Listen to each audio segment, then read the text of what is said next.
있었습니다. 근데 이 어느 날부터 이 아내가 원인 모를 병에 걸려서 시름시름 앓고 있었어요. 경제적으로 넉넉하지 못한 이 남편은요, 자기 무능력 때문에 굉장히 괴로워하고 자책하게 되었습니다. 그러던 어느 날 이 남편이 마음 한 가지를 작정하게 되었습니다. 아내를 속이기로 한 거예요. 가서 이제 값싼 인삼 한 뿌리, 작은 거 그것도 한 뿌리를 샀습니다. 그리고 이제 아내한테 가서 이렇게 얘기하는 거예요. 자기가 이제 꿈속에서 산삼 캐는 꿈을 꿨다가 이 산에 가서 산삼 한 뿌리를 캐서 이렇게 갖고 왔으니까 당신을 이렇게 낫게 하려고 도우시는 것 같다고 뿌리까지 씹어 먹으라고 이렇게 얘기했습니다. 아는지 모르는지 속아주는지 이 부인이 정말 이 인삼 뿌리를 끝까지 다 먹었습니다. 근데 이렇게 보니까 이제 아내가 그 인삼 뿌리를 한 뿌리 먹은 다음부터 원기가 회복돼서 건강해진 거예요. 이 남편은 너무나 자책이 되는 거죠. 자기 거짓말한 것 때문에 인삼인데 산삼이라 했기 때문에 너무 마음이 아픈 거예요. 그래서 아내에게 자초지종을 얘기했더니 아내가 씩 웃으면서 여보 염려하지 말아요. 나는 인삼도 산삼도 먹지 않았고요. 당신의 사랑을 먹고 낳은 거예요. 그렇습니다, 여러분. 인간은 사랑을 먹고 사는 존재입니다. 사람은 가난해도 어려워도요, 사랑이 있으면 사랑의 힘으로 충분하게 이겨나갈 수 있는 그런 존재입니다. 그런데 여러분, 인간의 사랑은요, 한계가 있어요. 이런 사진을 본 적이 있습니다. 엄마가 이렇게 죽어가요. 그런데 그 아이에게 젖을 먹입니다. 자기가 죽는 순간까지 그 아이에게 젖을 먹이고자 하는 엄마의 사랑. 그러나 엄마는 죽는 순간에 그 한계적인 사랑이 있는 것을 알 수가 있습니다. 그런데 성경은 하나님의 사랑은 무한한 사랑, 하나님은 사랑이십니다. 엔들리스 러브에 대해서 성경은 이야기하고 있습니다. 하나님의 끝없는 사랑에 대해서 오늘 본문 8장 31절부터 이 35절까지는 5가지 질문을 하면서 하나님의 끝없는 사랑에 대해서 이렇게 이야기합니다. 첫 번째 질문은 31절에 그런즉 우리가 무슨 말하리요? 두 번째 질문은 31절에 하나님이 우리를 위하시면 누가 우리를 대적하리요? 세 번째 질문은 32절에 하나님이 아들을 아끼지 아니하시고 우리를 위해 내어주셨다면 우리에게 모든 것을 은사로 주시지 않겠느냐? 네 번째 질문은 33절에 하나님이 택하신 자를 누가 고발하리요? 다섯 번째 질문은 34절에 누가 우리를 정죄하리요? 이 5가지 질문한 다음에 대답은 한 가지로 대답합니다. 35절에 아주 강력한 메시지로 누가 우리를 그리스도의 사랑에서 끊을 수 있겠습니까? 아멘이시죠? 이 말씀에 우리는 대부분 동의할 것입니다. 은혜도 됩니다. 그런데 그 다음 절을 읽어봐야 됩니다. 그 다음 절은 굉장히 부담스럽습니다. 35절 뒷부분 보면 환난이나 공고나 박해나 기근이나 적신이나 위험이나 칼이랴. 이 부분에 대해서는 주춤해요. 그렇게 쉽게 아멘할 수 없습니다. 왜냐하면 이것들은 환난, 공고, 박해, 기근, 헐벗음, 위험, 칼은 이런 가운데 있으면 하나님 나를 사랑하시는 걸까? 이런 의심되는 이런 질문을 던지게 되는 것을 보게 됩니다. 너의 삶의 모습을 봐봐. 하나님이 너를 사랑하는 모습이 그 모습인가? 이렇게 사람들이 질문하는 것 같습니다. 그런데 오늘 이 말씀을 이렇게 하고 있어요. 38절 39절에는 사도 바울은 한 걸음 더 나아갑니다. 나는 확신한다. 사망이나 생명이나 천사들이나 권세자들이나 현재일이나 장래일이나 능력이나 높음이나 깊음이나 다른 어떤 피조물이라도 우리를 우리 주 그리스도 예수 안에 있는 하나님의 사랑에서 끊을 수 없으리라.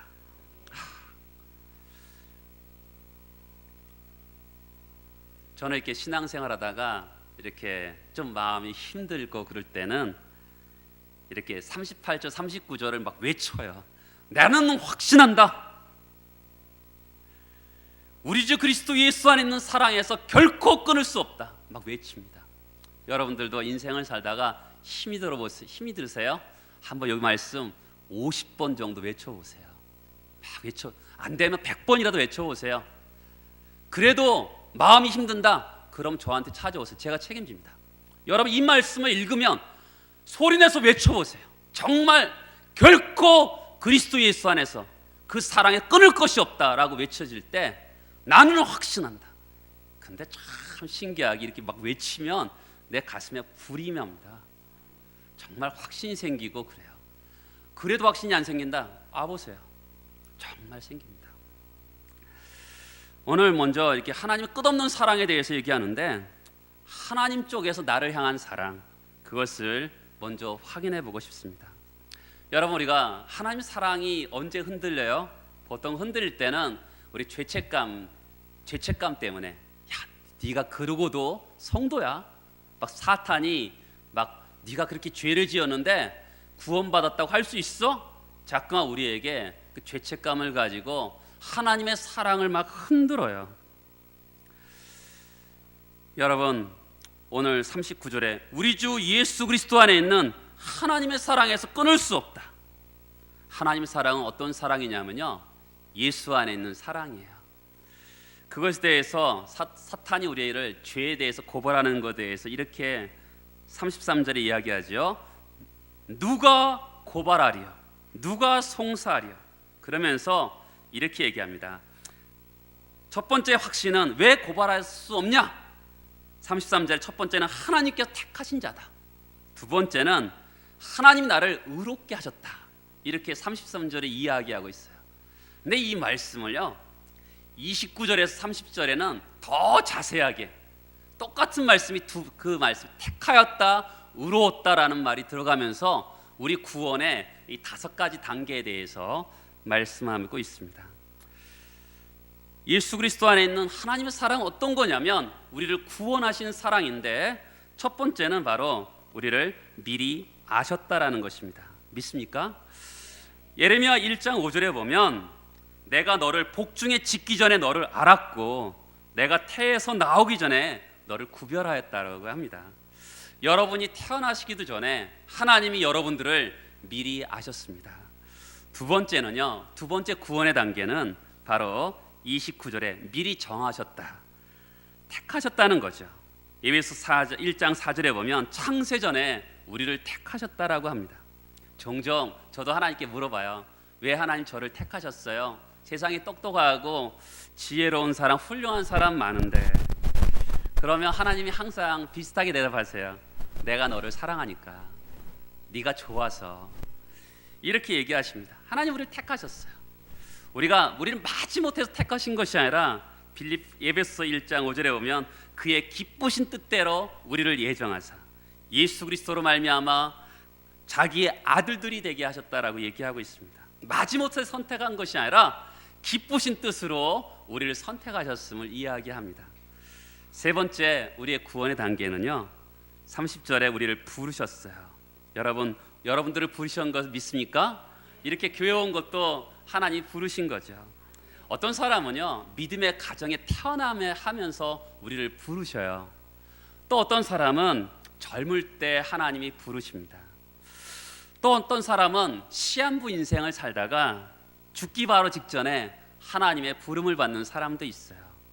어떤 사람은 아내와 결혼하기 위해서 교회 나왔다가 부름을 받기도 하고요. 어떤 사람은 친구 따라 나왔다가, 어떤 사람은 사업의 실패로 이 부름을 받기도 합니다. 어떤 사람은 바울처럼 다메섹 도상에서 주님을 만난 뜨거운 체험을 통해서 하나님의 부름을 받는 사람이 있는가 하면 디모데처럼 아주 조용하게 하나님의 부름을 받는 사람들도 있습니다. 분명히 시기는 다 달라요. 어떤 사람은 어렸을 때, 어떤 사람은 죽기 바로 직전에 부름을 받는 사람이 있고, 방법도 다 달라요. 어떤 사람은 뜨거운 체험을 통해서, 어떤 사람은 조용하게 하나님이 우리를 부르시는 것이죠. 우리 구원의 단계 네 번째는 30절에 의롭다 하셨다는 거죠. 여러분, 이것은 법정 용어예요. 죄가 없다는 거죠. 우리 죄를 어떻게 없애십니까? 예수 그리스도의 보혈로 우리를 깨끗하게 씻음을 통해서 우리를 의롭다 하셨습니다. 여러분 의롭다함을 받았으면 그걸 믿습니까? 또한 다섯 번째는 30절에 영화롭게 하셨다라는 것입니다. 여러분 이 말씀 구원의 다섯 가지 단계예요. 이것을 잘 아셔야 됩니다. 여러분 우리가 신앙적으로 교리가 굉장히 중요합니다. 1900 이렇게 제자 훈련을 통해서 이렇게 성경 공부 교재를 이렇게 보면 이 교리가 굉장히 흔들리는 부분들이 생각보다 굉장히 많습니다. 근데 여러분 우리가 성경적으로 봤을 때 굉장히 중요한 게 교리예요. 틀이 중요한데 이 틀이 굉장히 중요해요. 틀 속에서 우리가 이게 성경을 볼 수 있는 능력이 있어야지만이 이단에 빠지지 않고 틀이 굉장히 중요하다는 것을 알 수 있어요. 자, 구원의 첫 번째 단계는 뭡니까? 미리 아셨고, 두 번째는 미리 정하셨고, 세 번째는 부르셨고, 네 번째는 의롭다 하셨고, 다섯 번째는 영화롭게 하셨다라는 거예요. 여러분 오늘 우리 성경에 보면 이것이 그러니까 미리 아신다 이런 표현이 이게 현재형처럼 써져 있지만 맨 마지막에 영화롭게 하셨다 이 마지막만 과거형으로 쓰여진 것 같지만 다 과거형으로 쓰여졌어요. 미리 아셨고 미리 정하셨고 또한 부르셨고 의롭다 하셨고 영화롭게 하셨다 과거형으로 쓰여졌어요. 나머지 그럼 생각해 보세요. 우리가 미리 아셨다 부르셨다 의롭다 하셨다 거기까지는 예수 그리스도의 보혈로 나를 의롭다 하셨습니다 아멘 그러는데 영화롭게 하셨다 나는 그렇게 빛도 나지도 않는데 영화롭게 하셨다 여기에 대해서 우리는 질문을 던질 때가 있습니다. 여러분 예수 그리스도의 십자가의 복음은 속죄의 복음만이 아니에요. 예수 그리스도의 십자가의 복음의 역사로 인해서 우리 안에 예수 그리스도가 계십니다. 믿습니까? 예수 그리스도가 계시면 예수님은 어떤 분이십니까? 영화로운 분이세요. 예수가 우리 안에 계시기 때문에 우리는 영화로운 존재가 되는 것이죠. 누가 우리를 고발하리요? 누가 우리를 정죄하리요? 그때 우리가 꼭 죄책감 때문에 고민할 때 생각되는 것은 바로 예수 그리스도께서 나를 미리 아셨고 정하셨고 부르셨고 의롭다 하셨고 영화롭게 하셨다. 나를 이렇게 구원하신 그 은혜에 대해서 감사하면서 우리가 죄책감에서 벗어나야 될 줄 믿습니다. 또한 우리가 죄책감이란 문제는 생각보다 심각해요. 예수 그리스도를 믿는 사람들이 자꾸만 넘어지는 것은 정말 교회 나올 때마다 나 같은 인간도 하나님 받아주실까? 근데도 그냥 주일이니까 아버지가 교회 가자 그러니까 그냥 오는 분들도 있거든요. 그러면서 마음에 컬컬하고 마음이 좋지 않아요. 네, 여러분 8장 1절과 2절을 한번 보겠습니다. 같이 한번 읽어볼까요? 그러므로 이제 그리스도 예수 안에 있는 자에게는 결코 정죄함이 없나니. 여기 결코 정죄함이 없다는 게 뭐예요? 예수 그리스도를 믿는 사람도 죄를 지을 수 있다는 것이죠. 그런데 그 다음이 중요해요. 죄 지을 수 있지만 정죄받지 않는 이유가 뭐냐? 그건 2절의 말씀입니다. 같이 읽어볼까요? 시작. 이는 그리스도 예수 안에 있는 생명의 성령의 법이 죄와 사망의 법에서 너를 해방하였습니다. 여기서 법이 두 개가 나오죠. 예수 그리스도를 믿는 사람들은 생명의 성령의 법이 적용이 되고 예수 그리스도를 믿지 않는 사람들은 죄와 사망의 법이 적용이 된다는 거예요. 여러분 우리가 공항에 가보면 여권 검사를 하는 데가 있잖아요. 거기서 어떤 딱 두 가지 줄이 딱 생깁니다. 대한민국 사람과 외국인 줄이 딱 생겨요. 그렇죠? 왜 그렇습니까? 적용하는 법이 다른 거예요. 대한민국 사람들에게 적용하는 법과 외국 사람들에게 적용하는 법이 다른 것이에요. 그런 것처럼 예수 그리스도를 믿는 사람과 믿지 않는 사람들의 적용하는 법이 다른 거죠. 예수 그리스도를 믿지 않는 사람들이 적용하는 법이 뭐예요? 죄와 사망의 법이 적용이 돼요. 그래서 어떻게 됩니까? 예수 그리스도를 믿지 않는 사람은 죄의 싹은 사망이다. 누구나 죄를 지으면 심판받고 저주받고 지옥 갈 수밖에 없다. 그것이 예수 그리스도를 믿지 않는 사람들의 죄와 사망의 법이 적용되기 때문에 그렇습니다. 그런데 예수 그리스도를 믿는 사람들은 어떤 법이 적용되냐면 바로 생명의 성령의 법이 적용이 되는 것이죠. 그 사람에게는 어떻게 돼요? 정죄함이 없습니다. 왜요? 예수 그리스도가 나를 위해서 죽으셨고 그분을 믿기 때문에, 그분의 보혈의 능력을 믿기 때문에, 그 성령이 내 안에 계시기 때문에 생명의 성령의 법이 적용이 되어서 내가 죄를 지어도 정죄받지 않는 것은, 내가 죄를 지어도 심판받지 않는 것은, 내가 죄를 지어도 지옥에 가지 않는 것은 예수 그리스도의 그 생명의 성령의 법이 나에게 적용이 되기 때문에 내가 그리스도 안에서 다시는 정죄받지 않고, 예수 그리스도를 믿는 사람들은 영원히 생명의 성령의 법이 적용되기 때문에 그 안에서 정말 죄의 죄책감에서 벗어날 수 있는 것을 믿습니다. 여러분, 또한 8장 31절을 보세요. 우리가 무슨 말하리요? 만일 하나님이 우리를 위하시면, 가정법을 합니다. 32절에 보면 이렇게 얘기해요. 자기의 아들을 아끼지 아니하시고 우리 모든 사람을 위하여, 우리를 위하시는 하나님이 우리를 위하여 자기 아들을 십자가에 못 박혀 죽게 했다는 것이죠. 여러분, 우리가 죄책감에서 벗어날 수 있는 방법은요, 십자가를 통과해야지만이 알 수 있어요. 십자가 내가 처음 볼 때 나의 고통이 사라진다는 찬송이 있잖아요. 여러분, 이것은 굉장히 중요해요. 예수 그리스도를 믿는 사람들이 왜 끊임없이 넘어집니까?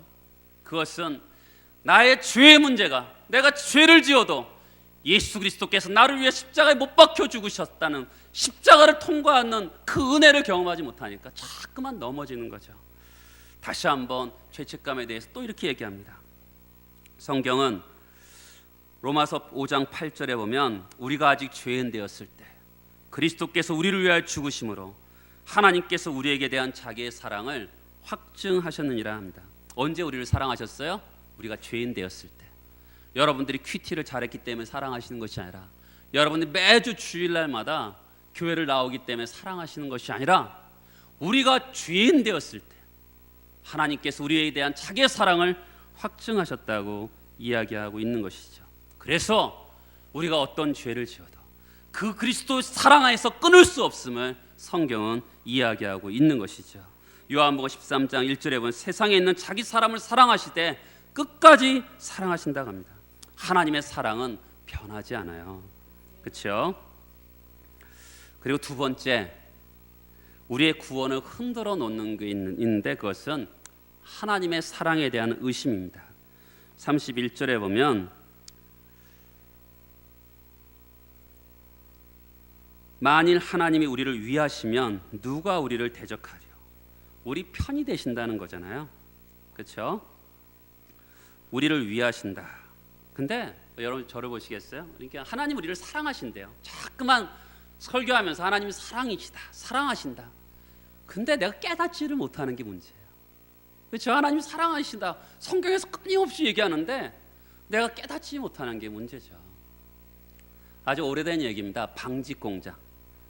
옛날에 텔레비전에 보면 이게 방직공장 돌아가는, 이게 항상 산업 어떤 이야기 나와서 방직공장 이야기가 옛날엔 주로 나오는데 요즘에는 별로, 주로 반도체에 대해서 텔레비전이 나오죠. 이 방직공장 얘기하니까 아주 옛날 얘기입니다. 방직공장에 일하던 어떤 아주머니 이야기입니다. 진짜 인천에서 있었던 이야기입니다. 그 남편이 방직공장에 일하다가 거기서 순직했어요. 근데 그 뱃속에 아기가 있었습니다. 유복자가 태어나고, 그래서 먹고 살아야 되니까 그 방직공장에서 그 아주머니에게 기숙사에 살게 하면서 그 방직공장에 일을 하게 했습니다. 그러니까 젖을 먹여야 되니까 일하다가 기숙사에 가서 젖을 먹이고, 일하다가 젖을 먹이면서 그렇게 아이를 키우게 되었습니다.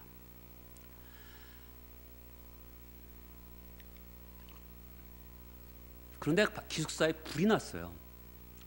소방차가 왔습니다. 근데 그 사람들이 들어가지 말라 그랬는데 그 어머니가 아기가 있는데 어떻게 안 들어가겠어요?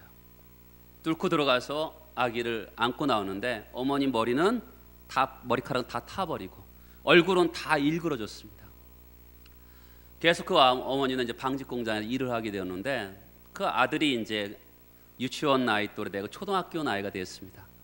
근데 아이들과 동네 아이들이 서로 싸우게 됐습니다. 요즘 시대는 앞집에도 잘 모르는 시대지만 옛날 동네에는 서로 다 아는 시대 아니겠어요? 싸우다가 애들이 싸우다가 꼭 말을 할 때 그 아이 약점을 얘기하잖아요. 네 엄마 곰보잖아. 이러면 아이가 기가 확 죽는 거야. 그러면서 엄마한테 와는 거야. 엄마, 왜 엄마는 얼굴이 이쁘지 않고 이렇게 곰보야? 막 이렇게 하소연하는 거죠. 그러다가 이제 아이가 이제 컸을 때 이야기를 들을 만했을 때 엄마가 옛날에 사진을 보여주면서 엄마도 옛날에는 이렇게 이뻤단다. 그런데 네가 불 속에 있을 때 너를 구하기 위해서 엄마가 들어가서 이렇게 얼굴이 얼굴어졌단다. 이 아이가 막 우는 거야. 그러면서 이제 엄마 사랑을 깨달은 거죠. 그러다 또 친구들하고 또 싸우게 됩니다. 네 엄마 곰보야. 그럼 아니야, 우리 엄마는 천사야. 우리 엄마 예쁘단 말이야. 이렇게 그 아이가 대항하게 되었습니다. 여러분, 무슨 차이죠? 그것은 그 아이가 엄마가 사랑했어요. 분명히 사랑한 거 분명히 사랑했습니다. 그 아이를 건져낼 만큼 사랑했습니다. 그런데 그 아이는 그것을 깨닫지 못했던 것이죠. 그런데 그 아이가 엄마의 사랑을 확증한 다음부터는 자신 있게 세상을 살아갈 수 있는 거죠. 그런 것처럼 우리도 마찬가지죠. 성경에서는 하나님이 여러분들을 사랑하십니다. 사랑하십니다. 아무리 외쳐도 여러분 스스로 그것을 깨닫는 게 굉장히 중요한 것이죠. 미국의 휴스턴에 있었던 교회 이야기인데 어느 날 교회에 어떤 할아버지가 오셨어요. 우리 장로님처럼 할아버지가 이렇게 앞에 꽉 앉아 계셨습니다. 담임 목사님이 목회를 하면서 예배를 드리면서 그 어르신한테 나와서 간증하십시오라고 권하게 되었습니다. 진짜 있었던 이야기입니다. 이분이 이렇게 간증을 하는 거예요. 오래전에 저에게 한 가지 사건이 있었습니다. 제 아들과 아들의 가장 친한 친구랑 보트를 타고 앞바다에 나가게 되었습니다. 근데 갑자기 큰 돌풍을 만나서 산산조각이 났습니다. 정신 차려 보니까 구명조끼 하나를 챙겼는데 이게 아들과 아들의 친구가 바다에서 떨어져서 이제 허프허프하고 있는 거죠. 갑자기 고민이 됐다 그래요. 누구에게 던질까? 근데 자기 사랑하는 아들은 예수를 믿고 오늘 밤 이 세상을 떠난다, 천국 갈 수 있다고 생각했다 그럽니다. 그래서 아들한테, 아들아, 내가 너를 사랑한다. 내가 천국에서 만나자. 그리고 그 구명대를 자기 친구, 그 아들 친구에게 던졌다 그래요. 그 아들 친구가 살아나서 결국 지금 있는 이 교회 담임 목사가 제 아들 친구입니다. 이렇게 간증을 했다 그럽니다. 여러분, 그 할아버지는 자기 아들을 생각할 때마다, 이 목사님을 생각할 때마다 자기 아들을 생각했겠죠. 내 아들 대신 건져줬잖아요. 그렇죠? 그런 것처럼 우리가 하나님이 예수를 죽이시면서까지 우리를 사랑하셨잖아요. 그렇죠? 그것을 깨달아야 돼요. 그것은 사실은 이 말로 해서 깨달을 수 있는 건 아닙니다. 성령의 역사로 성령께서 우리를 깨닫게 하셔야지만이 하나님의 그 십자가의 복음이 우리 가슴에 와닿게 되는 것이죠. 여러분, 탕자가요, 아버지를 떠났습니다. 허랑방탕하게 살았어요. 그런데 아버지가 나를 받아주실까? 성경에 없지만 그런 고민을 하지 않았겠어요? 나를 받아주시, 나 같은 인간도 받아주실까? 그런 고민을 했겠죠. 그러다가 아버지한테 가니까 진짜 아버지가 자기를 반겨주네요. 자기가 생각하는 거 이상으로 반겨줘요. 야, 진작에 올걸. 이렇게 생각하지 않았겠어요? 그러니까 아버지의 사랑을 깨닫는 게 굉장히 중요합니다. 내가 이렇게 보면 아버지가 나를 받아주실까? 지난주에도 말씀드렸지만 하나님이 나를 향해서 예배를 드리는데 너 또 왔냐? 너만 보면 숨이 막힌다. 이렇게 말씀하실까? 하나님이 나를 보시면 굉장히 어색해하실까? 결코 그렇지 않았습니다. 여러분들이 오시면 너무 반가워서 어찌할 바를 모르시는 것이죠. 믿어지십니까? 정말 그렇습니다. 하나님의 사랑.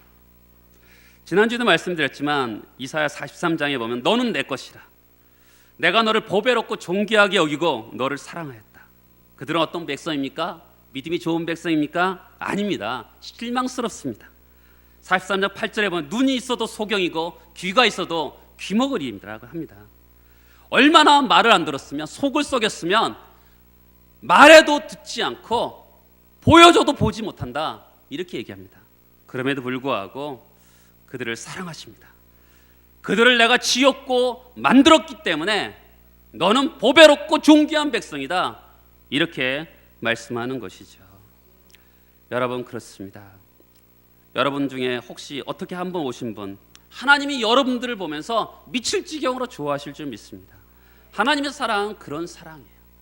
우리를 지으셨기 때문에 어찌할 바를 모르고 좋아하시는 분이신 거죠. 여러분, 그것을 믿어야 돼요. 짝사랑 해보셨습니까? 짝사랑은 하는 사람도 괴롭고 받는 사람도 괴롭습니다. 근데 하나님이 우리를 향해서 짝사랑하세요.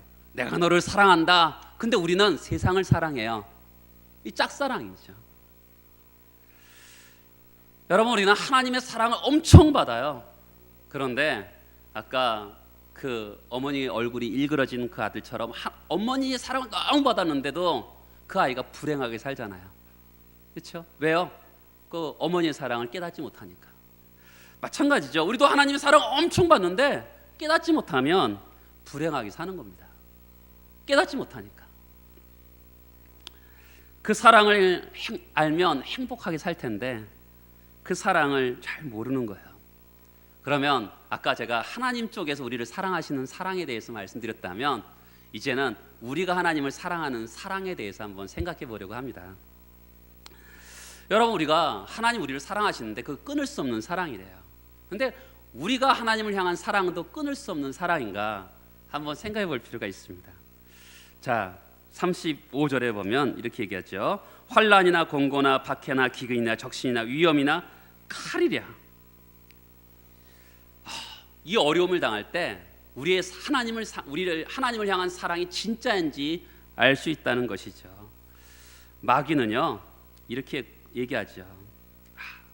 하나님 사랑하지 마. 하나님 사랑 믿지 마. 이것도 사랑이냐? 환난을 주고 박해를 주고 칼이 있고 위험이 있고 헐벗음이 있는데 이것도 사랑이냐? 이렇게 사탄은 자꾸만 우리를 이야기합니다. 근데 세계 역사를 통해서 봤을 때 사탄은 계속 실패합니다. 사도 바울이 이렇게 고백하죠. 이 37절에 보면 넉넉히 이긴다라고 얘기합니다. 왜 이렇게 확신을 갖냐면 37절 다시 한번 보면 우리를 사랑하여 주신 예수 그리스도를 힘입어서 사랑하시는 이로 말미암아 우리가 넉넉하게 이긴다는 거죠. 여러분, 어떤 환난을 당해도 어떤 손해를 보더라도 우리가 어떤 교리로 하나님이 도우시나 봐 이런 지식으로 이런 게 아니라 정말로 예수 그리스도를 힘입어서 하나님이 도우시기 때문에 하나님을 향한 나의 사랑이 훼손되지 않고 넉넉하게 이긴다고 오늘 성경은 이야기하고 있는 것이죠. 여러분, 사도 바울은 확신이 있었어요. 38절에 나는 확신합니다. 죽음도 삶도 천사도 권세자들도 현재일도 장래일도 능력도 높음도 깊음도 그 밖에 어떤 피조물도 우리를 우리 주 예수 그리스도 안에는 하나님의 사랑에서 끊을 수 없습니다. 여러분에게 다 사인할 수 있겠어요? 나는 확신합니다. 근데 하나님 앞에 믿을 수 없어요. 내 형편이 어려운데 나를 이렇게 어렵게 하는데 하나님의 사랑을 어떻게 믿을 수 있어요? 근데 여러분, 우리 형편 어려운 것과 하나님의 사랑은요 아무 연관이 없어요. 오히려 형편이 어려운 것이 더 축복일 수도 있습니다. 하나님을 사랑하면요, 우리 인생에서 하나님을 사랑하면 어려운 거 전혀 문제가 되지 않습니다. 미국 최초의 해외 선교사였던 아도니람 저디슨이라는 선교사가 있었어요. 버마 선교사였는데 지금 미얀마죠. 버마 선교사로서 아주 유명한 분입니다. 그분이 이제 선교사로서 갈 때 자기 이제 아내가 될 사람한테 청혼하면서 그 장인 어린아이에게 쓴 편지입니다. 잘 들어보세요. 기가 막힌 편지입니다. 따님이 저랑 결혼하시면 아버님은 바로 내년 봄에 따님과 헤어져서 이 세상에서 다시는 보지 못하실 것입니다. 허락해달라는 겁니까? 말라는 겁니까? 황당한 이야기죠. 따님은 선교지에서 고난을 겪게 될 것입니다. 바다의 위험과 인도 남부의 치명적인 기후와 극심한 가난, 심지어 비참한 죽음까지 노출될 겁니다. 그래도 저희의 결혼을 허락해 주옵소서. 그리고 죽어가는 수많은 영혼을 위해 하나님의 영광을 위해 허락해 주십시오. 곧 의의 면류관을 쓴 따님을 영광의 세계에서 볼 소망으로 허락해 주십시오. 이 앤이라는 처녀였는데 아버지가 황당한 거예요. 그러니까 네가 결정하라라고 미룹니다. 그 앤이라는 여인이 자기 친구에게 이렇게 편지를 씁니다. 하나님이 막지만 않으신다면 이교도의 땅에서 보낼 날이 기대가 돼. 이곳에서의 모든 즐거움을 포기하고 친척과 친구들을 향한 사랑도 적고 하나님의 섭리 가운데 부르시는 곳으로 가기로 결심했어. 이 앤 저디스는요 20대 첫 아이 낳고 죽습니다. 여러분, 하나님을 향한 사랑이 진짜라면 고난이 하나님의 사랑을 꺾지 못합니다. 되려 오히려 감사한 것이죠. 여러분, 우리가 신앙생활할 때 정말 이게 굉장히 중요해요. 어려움이 닥칠 때 하나님이 나를 사랑하실까? 그런 질문 많이 하잖아요. 심지어는 사랑하실까? 이 정도도 좋은 질문이에요. 하나님 살아계시긴 할까? 이런 질문까지도 하죠. 너무 어려움이 닥치면. 근데 여러분, 다시 한번 말씀드리지만 하나님이 우리를 사랑하시고 우리도 하나님을 사랑하는데 예수 그리스도를 힘입어서 그 끝없는 하나님의 사랑을 끊을 수 없게 예수님이 도우신다는 거죠. 그것은 여러분들의 인생이 증명합니다. 나의 인생이 증명해요. 근데 저는 이렇게 말씀을 준비하면서 그런 생각을 해봤습니다. 옛날에 제가 주님을 위해서 처음 헌신할 때 주님이 이제 나를 위해서 죽으셨다, 이것을 제가 깊이 깨달은 적이 있습니다. 그래서 찬송가를 부를 때 십자가 그늘 밑에 나 쉬기 원하네, 그 찬송을 부르면서 그렇게 눈물을 흘린 적이 있어요. 그러면서 하나님, 내 생명을 주님께 드립니다. 내가 그렇게 헌신한 적이 있습니다. 그렇게 헌신하면서 주님을 내가 끝까지 사랑하겠습니다. 어떤 일이 있어도 제가 주님을 놓치지 않겠습니다. 제가 이렇게 고백했습니다. 제가 이렇게 목회하면서 어려울 때 있어요. 제 성격이요, 제가 자존심 강합니다. 우리 성도들이 저한테 자존심 강하다 그래. 저요 웬만하면 누구한테도 지지 않고 어렸을 때부터 살았습니다. 그런데 제 자존심 상으로는 그만두고 때려쳐야 돼요. 그런데 제가 그랬잖아요. 내가 어떤 일이 있어도 제가 주님을 사랑한다고 고백했잖아요. 그러니까 하는 거예요. 그냥 하는 거예요. 주님을 위해서. 그러다 보면 어떤 일이 발생하냐면 그 뜨거운 사랑이 이 세상을 향해서 가는 거예요. 여러분, 하나님의 사랑을 받았어요. 그리고 나도 하나님 나를 사랑한다라는 그런 사랑만, 짝사랑만이 아니라 나도 주님을 목숨을 다 바쳐 사랑하겠습니다. 그렇게 나도 응답을 했습니다. 그러면 어떤 일이 발생하냐면 세상을 향해서 사랑하는 일이 발생하는 거예요. 그렇죠? 여러분, 기독교 역사는 굉장히 중요한데요. AD 40년경에 전 세계에 예수 믿는 사람이 한 1000명 정도 됐다 그래요. 그런데 300년 정도 됐을 때 전 세계 예수 그리스도를 믿는 사람들이 3,300만 명이 되었습니다. 굉장히 많이 늘어났어요. 그 이유는 AD 165년에서 180년 사이에 로마 제국의 전염병이 창궐하게 됐습니다. 수많은 사람들이 그래서 로마 전역에 3분의 1의 인구가 죽임을 당했습니다. 이 전염병 때문에. 근데 그때 예수님의 사랑을 덧입은 그리스도인들이, 주님을 사랑한다라고 고백하는 그리스도인들이 세상을 사랑했습니다. 세상을 사랑하면서 어떤 일이 발생했냐면 그들을 위해서 죽습니다. 가서 전염병이 있는 사람들한테 가서 치료하면서 자기도 전염병에 걸리고 죽기도 하고 그랬을 때 세상 사람들이 감동한 거예요. 어떻게 그럴 수 있을까? 자기 가족들도 자기를 버렸는데 예수 믿는 사람들이 자기를 살려주는 거예요. 그로 인해서 전 세계로 기독교 인구가 급속하게 늘어나게 된 것입니다.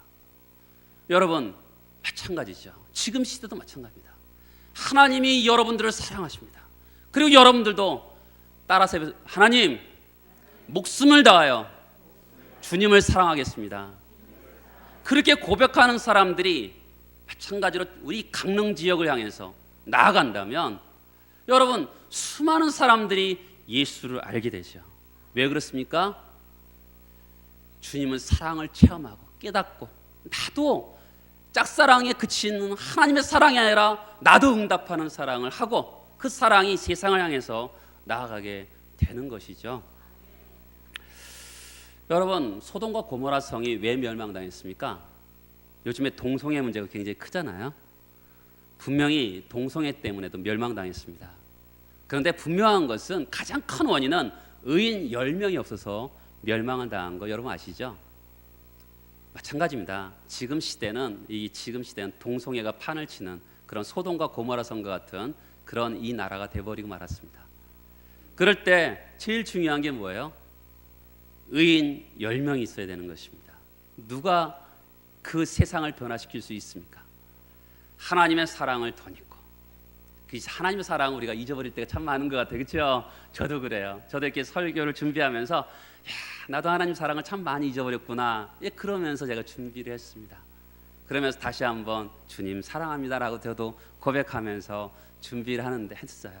그런 것처럼 여러분 생각해 보세요. 우리가 이 세상을 향해서 그렇게 고백한 사람들이 나간다면 어떻게 되겠습니까? 가정이 변화되겠죠. 사회가 변하게 되겠죠. 일터가 변화되겠죠. 상상할 수 없는 일들이 발생하죠. 근데 여러분들은 이렇게 얘기할 거예요. 목사님, 나에게 어떤 분위기가 되어야지만이, 어떤 역사가 일어나야지만이 주님을 향해서 목숨을 다하여 사랑하겠습니다. 이렇게 고백할 거 아니겠습니까? 여러분,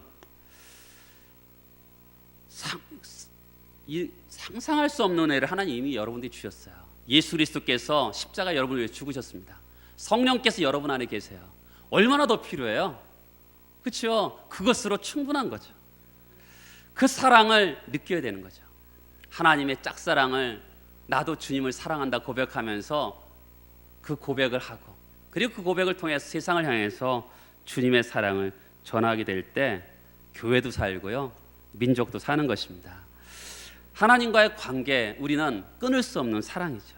그렇죠? 우리가 이렇게 고백해야 됩니다. 주님의 사랑에 빠지게 해주세요. 주님의 향한 사랑으로 불타게 해주세요. 이런 고백이 있는 여러분 되시길 축복합니다. 우리 다 같이 일어나서 기도하시겠습니다.